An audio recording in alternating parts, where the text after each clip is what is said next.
ഇവരെന്താ പറയുന്നത്? ആരാണ് ഈ റെഗുലേറ്ററി കമ്മീഷൻ? മന്ത്രി ചോദിച്ചാൽ പറയാം റെഗുലേറ്ററി കമ്മീഷനാണ്. ബോർഡ് ചെയർമാനോട് ചോദിച്ചാൽ പറയാം റെഗുലേറ്ററി. ആരാണ്? MM മണിയുടെ പ്രൈവറ്റ് സെക്രട്ടറി ആയിരുന്ന വിൽസൺ CPMന്റെ വളരെ അടുത്ത സഹയാത്രികനാണ്. CPM ഓഫീസ് സംഘടനയുടെ മുൻ ജനറൽ സെക്രട്ടറി പ്രദീപ് റെഗുലേറ്ററി കമ്മീഷനിലെ അംഗമാണ്.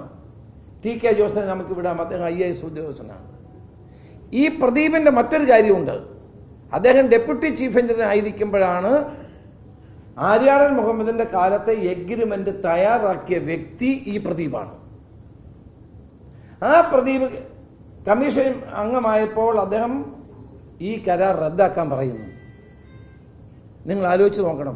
കരാർ എഴുതിയ ആള് തന്നെ കരാർ റദ്ദാക്കാൻ പറയുകയാണ്. അപ്പോൾ ഇത് ആർക്ക് വേണ്ടി? സ്വകാര്യ കമ്പനികളെ, അദാനിയെ സഹായിക്കാനും ജിന്ദാലിനെ സഹായിക്കാനും അല്ലേ? മാത്രമല്ല 10 രൂപ 25 പൈസ മുതൽ 14 രൂപ മുതൽ 3 പൈസ വരെ അദാനിക്ക് കൊടുക്കാനുള്ള ഹ്രസ്വകാല കരാർ ഉണ്ടാക്കിയത് ആരാണ്? നേരത്തെ പറഞ്ഞിരുന്നല്ലോ, അദ്ദേഹം വളരെ വില കുറച്ച് തരും, അതുകൊണ്ടാണ് വാങ്ങിക്കുന്നതെന്ന് പറഞ്ഞല്ലോ. ഇപ്പൊ പറയുന്ന മന്ത്രി പറയുന്നത് ഞാൻ ഇതൊന്നും അറിഞ്ഞിട്ടില്ല, ബോർഡ് എടുക്കുന്ന തീരുമാനം എന്നെ അറിയണമെന്നില്ല. പിന്നെന്തിനാണ് ഈ മന്ത്രി? ബോർഡ് ചെയർമാനെ നിയമിക്കുന്ന ആരാ? ഗവൺമെന്റ് അല്ലേ, മന്ത്രിയല്ലേ? ബോർഡ് എടുക്കുന്ന തീരുമാനം മന്ത്രി അറിയണം. റെഗുലേറ്ററി കമ്മീഷന്റെ തീരുമാനം മന്ത്രി അറിയണം.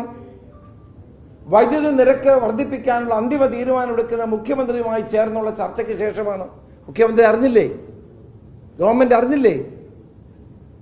അപ്പോൾ 4 രൂപ 29 പൈസയ്ക്ക് 2042 വരെ കിട്ടിക്കൊണ്ടിരുന്ന വൈദ്യുതി കരാർ റദ്ദാക്കി അദാനിക്കും ജിന്ദാലിനും ഉൾപ്പെടെയുള്ള സ്വകാര്യ വൈദ്യുതി കമ്പനികൾക്ക് സഹായിക്കാൻ കൊടുക്കാൻ വേണ്ടിയാണ് ഇവിടെ ഈ കാര്യങ്ങൾ ചെയ്തത്. നമ്മൾ മനസ്സിലാക്കണം, 1 പൈസ വർദ്ധിപ്പിച്ചാൽ 13,000 കോടി രൂപ വരെ ലാഭം ഉണ്ടാവും. 1 പൈസ വർദ്ധിപ്പിച്ചാൽ. കാരണം എത്ര മെഗാവാട്ട് വൈദ്യുതിയാണ് കേരളത്തിൽ ദൈനംദിന ആവശ്യങ്ങൾക്ക് വേണ്ടി വിനിയോഗിക്കപ്പെടുന്നത്? ഇതിന്റെ നാൾവഴികൾ പരിശോധിച്ചാൽ ഈ കമ്മീഷൻ പ്രൊസീജിയറൽ ഇറർ ഉണ്ടെന്ന് പറഞ്ഞാണ് പിൻവലിക്കുന്നത്, ഇത് റദ്ദാക്കുന്നത്. എന്ത് പ്രൊസീജിയർ ഇറഗുലാരിറ്റി ഉണ്ടെങ്കിലും ജനങ്ങളുടെ താല്പര്യമല്ലേ വലുതിവിടെ? 2042 വരെ 4 രൂപ 29 പൈസയ്ക്ക് വൈദ്യുതി കിട്ടിക്കൊണ്ടിരുന്ന ഒരു സാഹചര്യം ഒഴിവാക്കുന്നത് പ്രൊസീജിയർ ഇറഗുലാരിറ്റിയുടെ പേരിലാണെന്ന് പറഞ്ഞാൽ ആര് വിശ്വസിക്കും? കൊള്ളയടിക്കാൻ, കേരളത്തിലെ ജനങ്ങളെ കൊള്ളയടിക്കാൻ വേണ്ടി സ്വകാര്യ അദാനിമാരെ സഹായിക്കാൻ വേണ്ടി കൊണ്ടുവന്ന ഈ ഏർപ്പാട് ഇതിന്റെ പിന്നിൽ പവർ ബ്രോക്കർമാരുണ്ട്.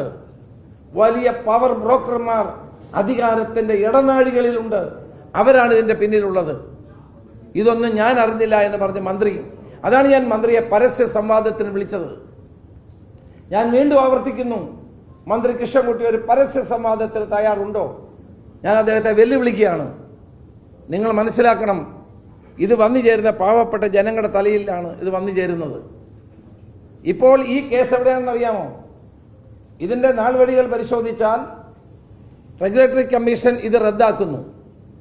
ജനരോഷം മനസ്സിലാക്കിക്കൊണ്ട് ഇലക്ട്രിസിറ്റി ആക്ടിലെ സെക്ഷൻ 108 അനുസരിച്ച് ജ്യോതിലാൽ എന്ന് പറയുന്ന അഡീഷണൽ ചീഫ് സെക്രട്ടറി വീണ്ടും കത്തെഴുതുന്നു, ഇത് പുനഃസ്ഥാപിക്കണം. അതിനിടയിലാണ് പോൾ ആന്റണിയുടെ കത്ത്. ഇതെല്ലാം എൻ്റെ കയ്യിലുണ്ട്, നിങ്ങൾക്ക് പരിശോധിക്കാം. പോൾ ആന്റണിയുടെ കത്ത്. പോൾ ആന്റണി വ്യക്തമായി പറയുന്നു, ജനങ്ങളുടെ തലയിൽ ഭാരം അടിച്ചേൽപ്പിക്കും, KSEB തകരും എന്നെല്ലാം പറഞ്ഞിട്ടും ജ്യോതിലാൽ കൊടുത്ത കത്ത് അടിസ്ഥാനത്തിൽ റെഗുലേറ്ററി കമ്മീഷൻ എന്തിനാണ് രണ്ടാമത് റദ്ദാക്കിയത്? പ്രൊസീജിയർ ഇറഗുലാരിറ്റി ഉണ്ട്, കറപ്ഷൻ ഉണ്ട് എങ്കിൽ വീണ്ടും എന്തിനാണ് റെഗുലേറ്ററി കമ്മീഷൻ ഇത് റദ്ദാക്കിയത്? റദ്ദാക്കിയപ്പോഴെന്തുണ്ടാകുന്നു? കമ്പനിക്കാർ സുപ്രീം കോടതിയിൽ പോകുന്നു. സുപ്രീം കോടതി പരിശോധിച്ചിട്ട് പറയുന്നു, ആപ്റ്റൽ, ഈ റെഗുലേറ്ററി അതോറിറ്റികളുടെ ഒരു അപ്പെക്സ് ബോഡിയാണ് ആപ്റ്റൽ. ആപ്റ്റൽ പരിശോധിക്കാൻ പറഞ്ഞു. ഇന്നലെ കേസുണ്ടായിരുന്നു ആപ്റ്റലിന്റെ മുമ്പിൽ. ഒരുപക്ഷെ ഗവൺമെന്റ് ഈ ആപ്റ്റലിന്റെ മുമ്പിൽ തോറ്റു കൊടുക്കുമായിരിക്കും, കേസ് വാദിച്ച് തോറ്റു കൊടുക്കുമായിരിക്കും. തോറ്റാൽ സുപ്രീം കോടതിയിൽ പോകാം. 108 അനുസരിച്ച് ഗവൺമെന്റിന് നയപരമായ കാര്യങ്ങളിൽ റെഗുലേറ്ററി കമ്മീഷന് നിർദ്ദേശം കൊടുക്കാനുള്ള അധികാരമുണ്ട് എന്നുള്ളതാണ്.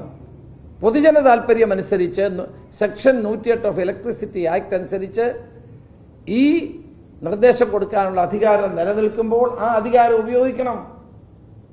ആപ്റ്റലിൽ ഇപ്പോൾ കേസ് കിടക്കുകയാണ്.